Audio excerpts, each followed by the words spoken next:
ಜೈ ಶ್ರೀರಾಮ್. ನಮಸ್ಕಾರ ಸ್ನೇಹಿತರೆ. ಈ ವಿಡಿಯೋನ ಸ್ಕಿಪ್ ಮಾಡದೆ ನೋಡಿ. ತುಂಬ ಉಪಯುಕ್ತಕರವಾಗಿರ್ತಕ್ಕಂತಹ ಮಾಹಿತಿ ನಿಮಗೆ ಸಿಗ್ತಾ ಹೋಗುತ್ತೆ.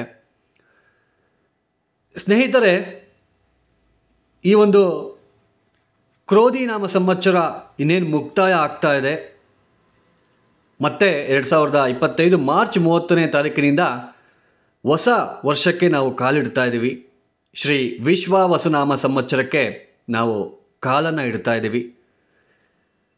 ಸ್ನೇಹಿತರೆ, ಈ ಕ್ರೋಧಿ ನಾಮ ಸಂವತ್ಸರ ಈ ಥರ ಏನು ಈ ವಾರ್ಷಿಕ ಹೆಸರುಗಳು ಇದೆಯೋ ಆ ಹೆಸರಿಗೆ ತಕ್ಕಂತೆಯೇ ನಮ್ಮ ಜೀವನದಲ್ಲಿ ಕೆಲವೊಂದು ಏನು ಪ್ರಾಪಂಚಿಕ ವಿಷಯದಲ್ಲಿ ನಮ್ಮ ಜೀವನ ಅಂತ ಅಲ್ಲ, ಒಟ್ಟಾರೆ ಪ್ರಾಪಂಚಿಕ ವಿಷಯದಲ್ಲಿ ನಾವೇನೆಲ್ಲ ನೋವು ಪಡ್ಕೊತ ಬರ್ತಾಯಿದ್ವಿ, ನೋಡ್ತಾ ಬರ್ತಾಯಿದ್ವಿ, ಅದು ನಿಮಗೆ ಗೊತ್ತೇ ಇದೆ. ಕ್ರೋಧಿ ನಾಮ ಸಂವತ್ಸರದಲ್ಲಿ ಎಲ್ಲೆಲ್ಲೂ ಕ್ರೋಧಗಳು ಜಾಸ್ತಿ. ಆ ಕಡೆ ರಾಜಕೀಯ ಒಂದು ಪಕ್ಷದಲ್ಲೂ ಅಷ್ಟೇ, ಸಾಮಾಜಿಕ ವರ್ಗಗಳಲ್ಲೂ ಅಷ್ಟೇ ಕ್ರೋಧ, ಅಸೂಯೆ ಜಾಸ್ತಿ ಆಗಿರ್ತಕ್ಕಂತಹ ನಾವು ಸ್ಥಿತಿಗತಿಗಳನ್ನು ನಾವು ನೋಡ್ಕೊತ ಬಂದಿದ್ದೀವಿ. ವಿಕಾರಿ ನಾಮ ಸಂವತ್ಸರ ನಿಮಗೆ 2020ನೇ ಇಸ್ವಿಯಲ್ಲಿ ನಾವು ಯಾವ ಥರ ಜೀವನವನ್ನು ನಾವು ನೋಡಿದ್ವಿ ಆ ಸಂವತ್ಸರದಲ್ಲಿ, ಆ ವರ್ಷದಲ್ಲಿ ಅಂತ ನಿಮಗೆ ಗೊತ್ತೇ ಇದೆ.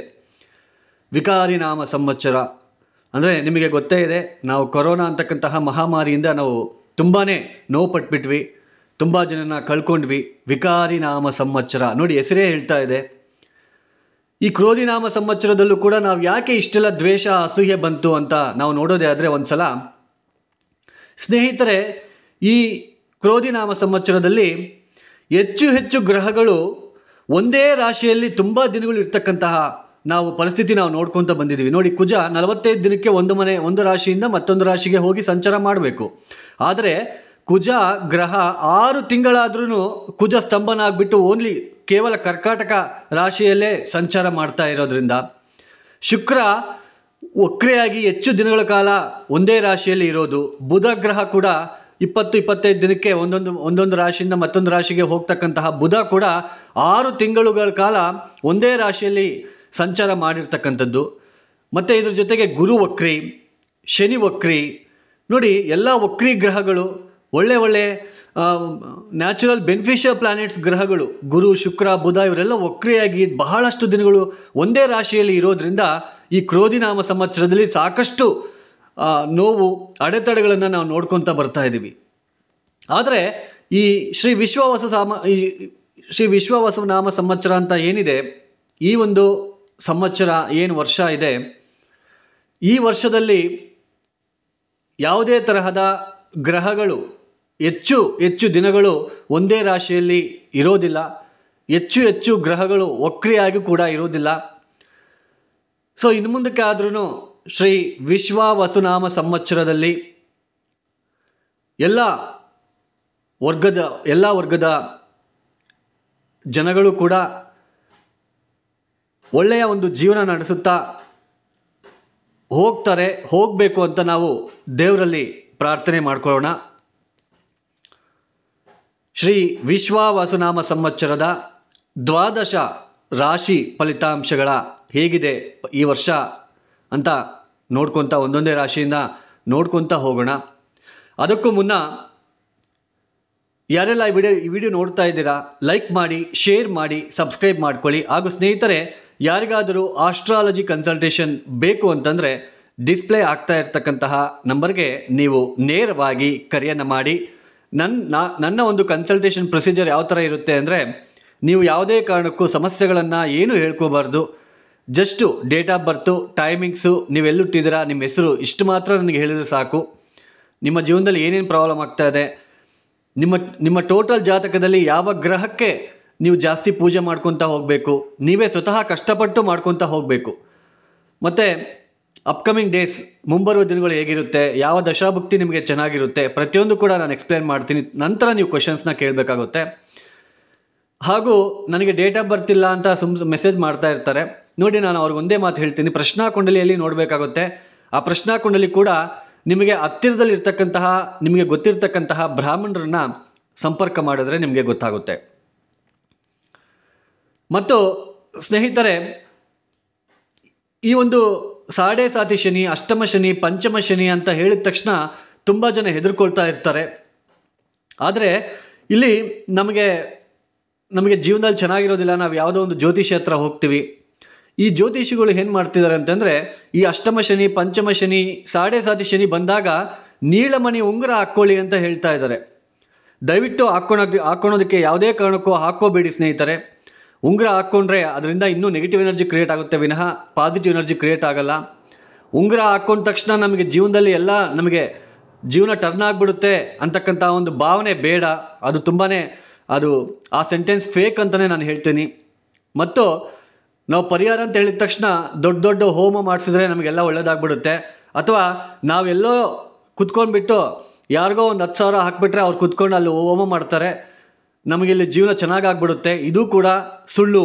ದಯವಿಟ್ಟು ನಿಮ್ಮ ದುಡ್ಡನ್ನು ಕಳ್ಕೊಳೋದಕ್ಕೆ ಹೋಗಬೇಡಿ. ನಾನು ಪ್ರತಿ ವಿಡಿಯೋದಲ್ಲೂ ಕೂಡ ನಾನು ನಿಮಗೆ ಹೇಳ್ಕೊತ ಬರ್ತಾ ಇದ್ದೀನಿ.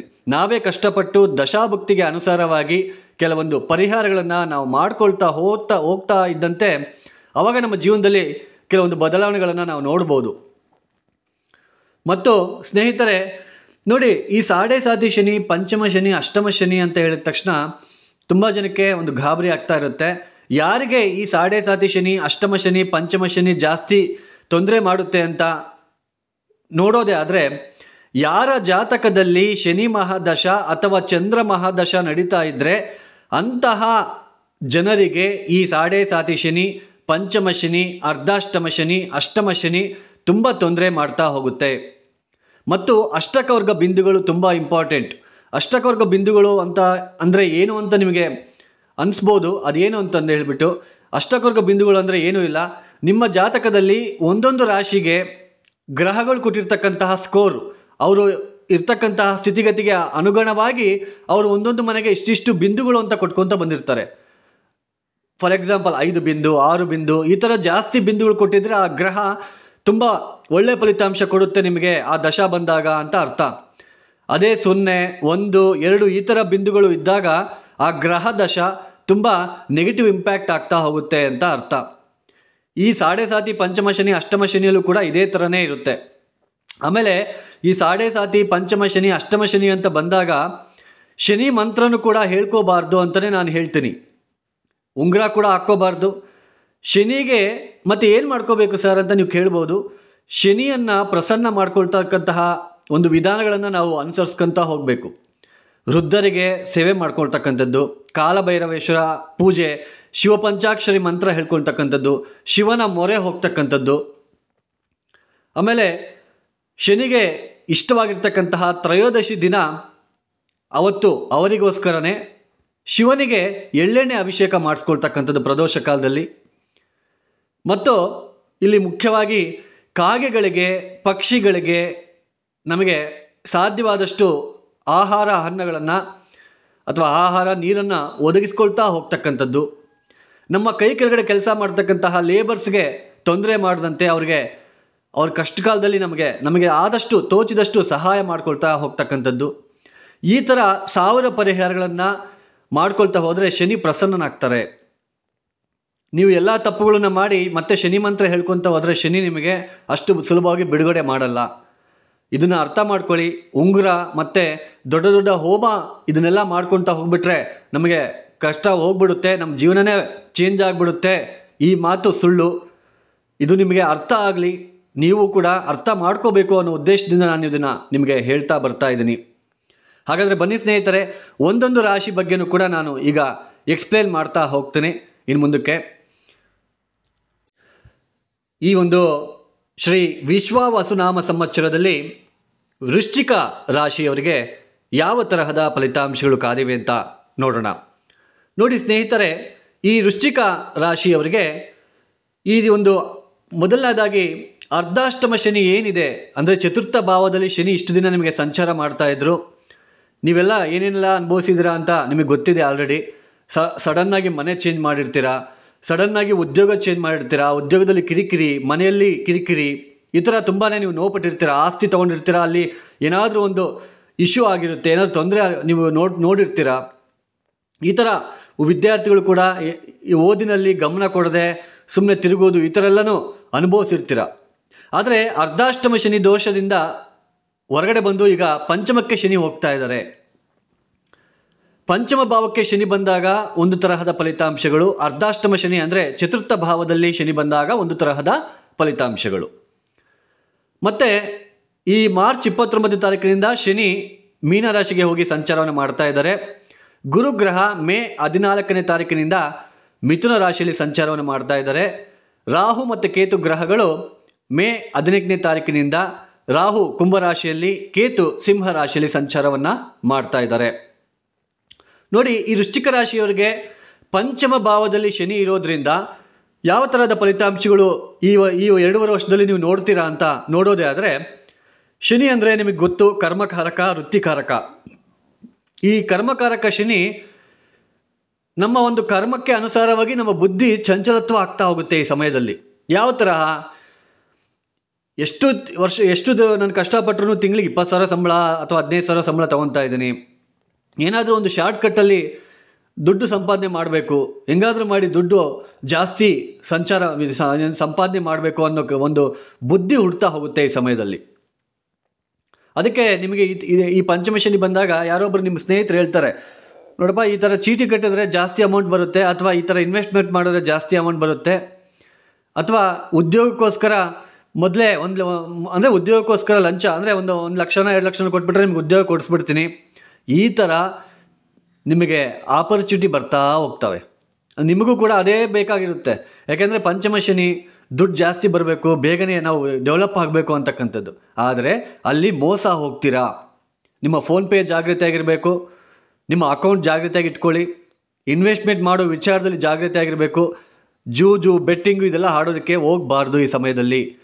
ಇದರ ಜೊತೆಗೆ ಪಂಚಮ ಶನಿಯ ಜೊತೆಗೆ ಅಷ್ಟಮ ಗುರು ಆರ್ಥಿಕ ವ್ಯವಹಾರದಲ್ಲಿ ತುಂಬ ನಷ್ಟ ಅನುಭವಿಸ್ತಕ್ಕಂಥದ್ದು, ಆರೋಗ್ಯದಲ್ಲಿ ಸ್ವಲ್ಪ ಕಿರಿಕಿರಿ ಅಂತ ಅನಿಸ್ತಕ್ಕಂಥದ್ದು, ಮನೆಯಲ್ಲಿ ಅಶಾಂತಿ ವಾತಾವರಣ ನಿರ್ಮಾಣ ಆಗ್ತಕ್ಕಂಥದ್ದು, ಉದ್ಯೋಗದಲ್ಲಿ ಒತ್ತಡ ಹೆಚ್ಚಾಗ್ತಕ್ಕಂಥದ್ದು, ಉದ್ಯೋಗದಲ್ಲಿ ನಿಮ್ಮನ್ನು ಹೆಚ್ಚಾಗಿ ಹೀಯಾಳಿಸ್ತಕ್ಕಂಥದ್ದು ಹೆಚ್ಚಾಗ್ತಕ್ಕಂಥದ್ದು, ಈ ಥರ ಜಾಸ್ತಿ ನಿಮಗೆ ಈ ವರ್ಷದಲ್ಲಿ ಕಂಡು ಬರ್ತಾ ಇರುತ್ತೆ.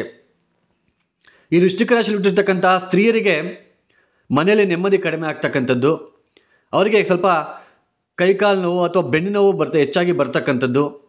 ಈ ಸ್ತ್ರೀಯರ ಒಂದು ಪತಿಯರು ಏನಿರ್ತಾರೆ ಅಂದರೆ ಆ ಗಂಡನ ಒಂದು ಉದ್ಯೋಗಕ್ಕೆ ಸ್ವಲ್ಪ ಧಕ್ಕೆ ಬರ್ತಕ್ಕಂಥದ್ದು, ಅವರಿಗೆ ಹೆಲ್ತ್ ಇಶ್ಯೂಸ್ ಬರ್ತಕ್ಕಂಥದ್ದು, ಈ ಥರ ಒಂದು ಸ್ಥಿತಿಗತಿಗಳು.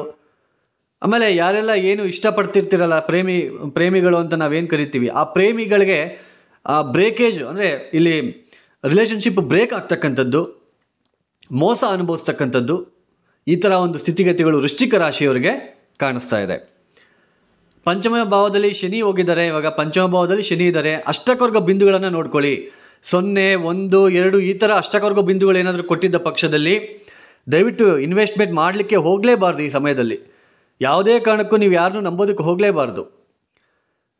4, 5, 6 ಬಿಂದುಗಳು ಕೊಟ್ಟಿದ್ರೆ ಆ ಥರ ನಿಮಗೆ ಬುದ್ಧಿ ಬರ್ತಾ ಇರುತ್ತೆ. ನಾವೇನಾದರೂ ಇನ್ವೆಸ್ಟ್ಮೆಂಟ್ ಮಾಡಬೇಕು, ಜೂಜಾಡಬೇಕು, ಜಾಸ್ತಿ ದುಡ್ಡು ಸಂಪಾದನೆ ಮಾಡಬೇಕು ಅಂತ ತಲೆಯಲ್ಲಿ ಬರ್ತಾ ಇರುತ್ತೆ. ಆದರೂ ಅದನ್ನು ನೀವು ಮಾಡೋದಿಲ್ಲ. ಯಾಕೆಂದರೆ ಶನಿ ಸ್ಟ್ರಾಂಗ್ ಇರ್ತಾರೆ ಅಲ್ಲಿ. ಅಷ್ಟಕವರ್ಗ ಬಿಂದುಗಳು 4, 5, 6 ಬಿಂದುಗಳು ಕೊಟ್ಟಿರ್ತಾರಲ್ವಾ. ಸೊ ಆ ಥರ ನಿಮಗೆ ತಲೆಯಲ್ಲಿ ಬಂದರೂ ಕೂಡ ಯೋಚನೆ ಅದನ್ನು ಮಾಡಲಿಕ್ಕೆ ಹೋಗಲ್ಲ, ಸ್ವಲ್ಪ ಸೇಫ್ ಸೈಡಲ್ಲಿ ಇರ್ತೀರ. ಅಷ್ಟಕವರ್ಗ ಬಿಂದುಗಳು ಕಡಿಮೆ ಇದ್ದ ಪಕ್ಷದಲ್ಲಿ ಖಂಡಿತವಾಗಲೂ ಅಂಥವರು ಹಣವನ್ನು ಹೂಡಿಕೆ ಮಾಡಿ ಕಳ್ಕೊಳ್ತಕ್ಕಂತಹ ಒಂದು ಸಾಧ್ಯತೆಗಳು ಹೆಚ್ಚಾಗಿ ಕಂಡು ಬರ್ತಾ ಇರುತ್ತೆ. ಜಾಗ್ರತೆ ವಹಿಸಿ ದಯವಿಟ್ಟು. ಅಷ್ಟಮ ಸ್ಥಾನದಲ್ಲಿ ಗುರು ಇರೋದು. ಮದುವೆ ವಿಚಾರದಲ್ಲಿ ಯಾರ್ಯಾರು ಕಂಕಣ ಭಾಗ್ಯ ಎದುರು ನೋಡ್ತಾ ಇರ್ತೀರ ಈ ವರ್ಷದಲ್ಲಿ, ಸ್ವಲ್ಪ ಅಂದರೆ ಸಂಬಂಧಗಳು ಬರ್ತಾ ಇರ್ತವೆ, ಹೋಗ್ತಾ ಇರ್ತವೆ. ಈ ಥರ ಸ್ಥಿತಿಗತಿಗಳು ನಿಮಗೆ ಹೆಚ್ಚಾಗಿ ಕಂಡು ಬರ್ತಾ ಇರುತ್ತೆ. ಆಮೇಲೆ ಚತುರ್ಥ ಭಾವದಲ್ಲಿ ರಾಹು, ಮನೆಯಲ್ಲಿ ಸ್ವಲ್ಪ ಅಶಾಂತಿ ವಾತಾವರಣ ಈ ಥರ ಸ್ವಲ್ಪ ಇರುತ್ತೆ. ಅಂದರೆ ಒಟ್ಟಾರೆಯಾಗಿ 2025ನೇ ಇಸ್ವಿಯಲ್ಲಿ ವೃಶ್ಚಿಕ ರಾಶಿಯವರಿಗೆ ಸ್ವಲ್ಪ ಮಿಶ್ರ ಫಲಿತಾಂಶಗಳು ಕಾಣಿಸ್ತಾ ಇದೆ.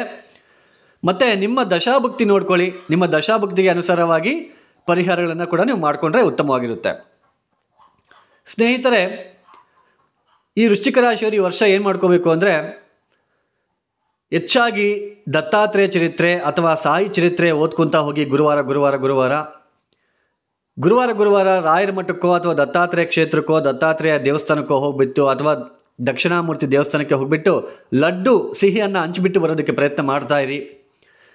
ಪ್ರತಿನಿತ್ಯ ತಪ್ಪದೆ ಕಾಲಭೈರವೇಶ್ವರ ಗಾಯತ್ರಿ ಮಂತ್ರವನ್ನು ಪಠನೆ ಮಾಡ್ಕೊಳ್ತಾ ಹೋಗಿ.